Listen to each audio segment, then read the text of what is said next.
दोस्तों मुल्तान का नाश्ता मशहूर नाश्ता इत्थों का मक्खन ते साग ते शक्कर करेंदे पे नाश्ता ते नाल मिस्सी रोटी ये चाचा सा माल मिलवेंदा पे ये साग है मक्खन का पतीला है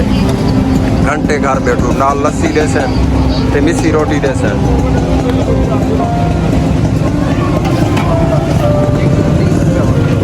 ये है वे मक्खन ते साग, ये है वे मक्खन ते शक्कर, ये आ गई वे लस्सी,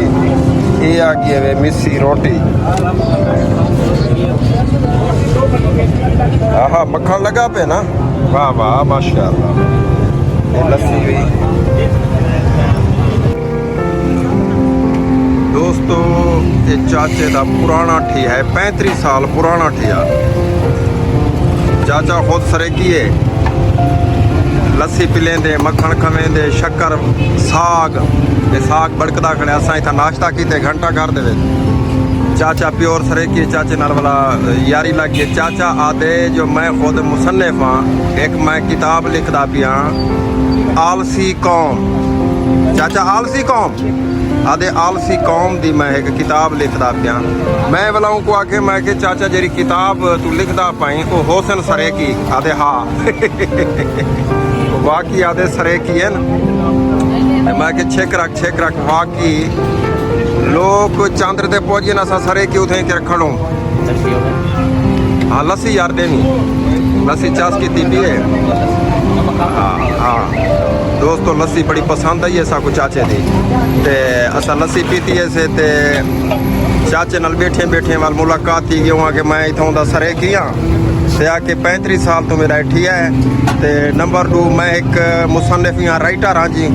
लिखारी जी को आदन ते चाचे आके मैं किताब लिखता पे। चाचा चौखार साथी के किताब लिख दिया किताब अजे ना 18 साल थी कि मुकम्मल लिख दी। 18 साल थी कि लिख दे इन्हें चांदे लफ्ज लेके दे बस याद आया भाई। मेरे को लोगों ने पूछा कि यार इनकी पहचान क्या है कि कितों पता लगता है। हाँ मैं कि जिथों अंधेरा शुरू हुए ना समझो लोग सरे के आते जिथों अंधारा शुरू थी वे उनको सरे की याद है जेड़ा इनमें परेशान होवे मुंह दे मिट्टी होवे इनमें दुखी रहता समझी ओ सरे की है गाल गाल दे रोप होवे इनमें हंजू कटे हां ओ नाटक मिजाज है समझे सरे की है। जेरा गाल ते चाचा आदे रोप होवे या चेड़ वजे या हंजू कटे समझी सरे की है। ये क्या मजलूम है क्या? मजलूम नहीं जालिम है सरे की। अच्छा जुल्म अपने नाल करेंगे। हा अपने नाल वो चाचा लाख रुपए दी गाल कीती बे नाल ना करे सी अपने नाल मेरे दिल दी गाल बोझ गई दी हकीकत है मैं मार पीती बैठा। अच्छा करेंगे अपने नाल क्या सरे की इलाके ने खूब ये बिना इलाके रोज पलाजे बनने बिने इलाके ने विच रोजाना पलाजे बनने मार रोजाना पलाजे बर्तन सारे झेड़े ने ये रोजाना झेड़ा सारे रोजाना झेड़े पौंदे मेरा झेड़ा मुकाई बन मेरी गाल खत्म की। हाँ सही याद आ भाई चाचा तेरी खैर रोटी बेटा सादा रोटी। चाचा वाकई मेरे दिल की गाल पूछी है से वो आदे जडन सरे की लड़ से आपड़े ना लड़ से ये तो हकीकत है मतलब सीधा घोट पा के ना मुंह में बड़ी गाल है जो शेर बना है चौसा ज्यादा करे ना सरे की शेर खा के बाल काम का टूटी मेरे नहीं तेरी खैर चाचा आदे एक तो चौसल ज्यादा सरे की अपनी गाल करो जा मैं सरे की हाँ जे तक असा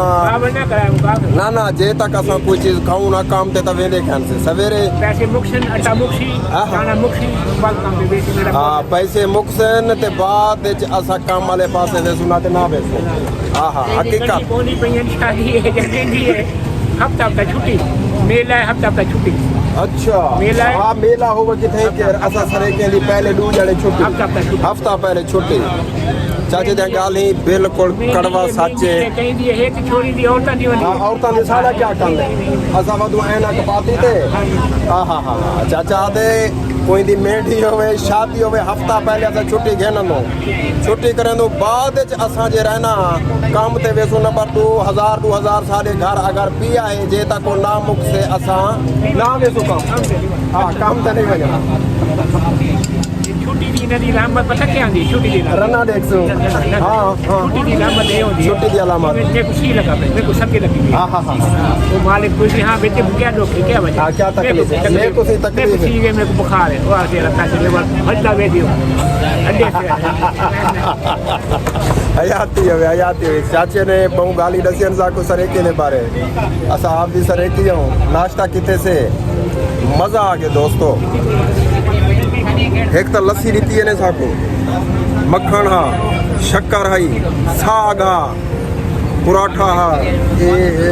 रोटी मटर वाली रोटी थी मिस्सी रोटी आ वो मिस्सी रोटी दी है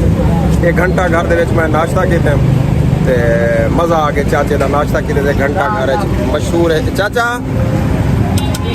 ਤੁਹਾਡਾ ਨਾਂ क्या है मेरा नाम मोहम्मद तौफीक मोहम्मद तौफीक घंटा घर दे विच इन्हां दी दुकान है मज़ा आ गया खाना खाते से नाश्ता किते से सवेरे वाला अल्लाह पाक की मज़ीद तरक्की दे आमीन मुल्तान दे 4 कौमां उन्हां दी वजह तो मुल्तान यानी 4 पावे गिलानी गर्देजी कुरैशी खाकवानी गर्देजी ते खाकवानी ये 4 कौमें दी वजह क्यों ये सतून हैं जे सतून जड़े ना इन्हें को सिवी लगती वेंदी इन्हें को सिवी लगती वेंदी बे जियां के जे काबिल सीधे आंदे इन्हें ना सतिया नाश कर जड़न काम ना करे सन गिलानी गर्देजी कुरैशी खाकवानी जड़न अदल इंसाफ ना हो से यो को जीती से बेकब्जा करे सन यही वास्ते ना वाल बे लोग जड़े काबिल सीधे सही आदे ये 4 पावे अगर ये हुन भी मेहनत करन चा लेकिन आलसी ते पूरे सेना आलसी लोग असरे की होना गाल ता मुका छोड़ी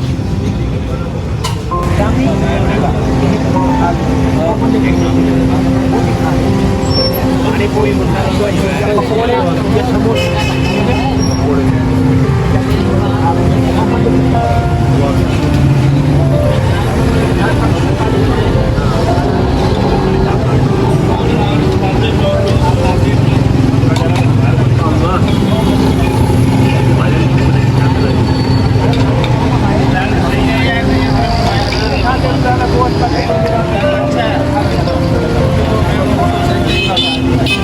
क्या दे पियो हाँ आईफोन है